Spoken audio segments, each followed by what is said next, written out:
આજરોજ ભારતના પ્રથમ વડાપ્રધાન સ્વર્ગસ્થ જવાહરલાલ નહેરુની જન્મજયંતિ નિમિત્તે જિલ્લા કોંગ્રેસ કાર્યાલય ખાતે પુષ્પાંજલિનો કાર્યક્રમ યોજાયો હતો. સ્વર્ગસ્થ જવાહરલાલ નહેરુનો જન્મ 14 નવેમ્બર 1889માં અલ્હાબાદમાં થયો હતો. સ્વતંત્રતાની ચળવળમાં પણ જવાહરલાલ નહેરુનું મહત્વનું યોગદાન હતું.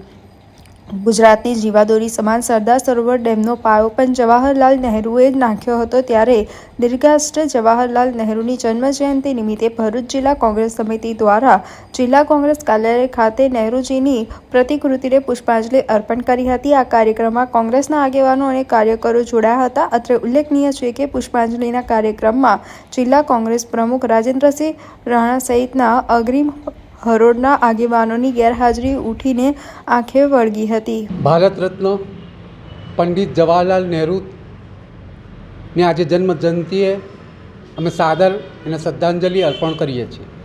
અને આ દેશના એક એવા નેતા હતા જે આઝાદી અપાવવામાં એમનો અહમ હિસ્સો હતો.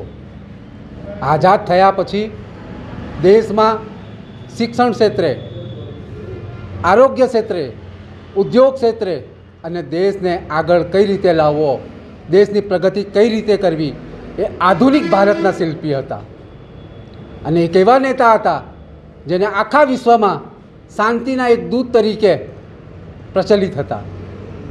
આજે એવા જવાહરલાલ નહેરુજીને અમે સ્મરણાંજલિ અર્પણ કરીએ છીએ.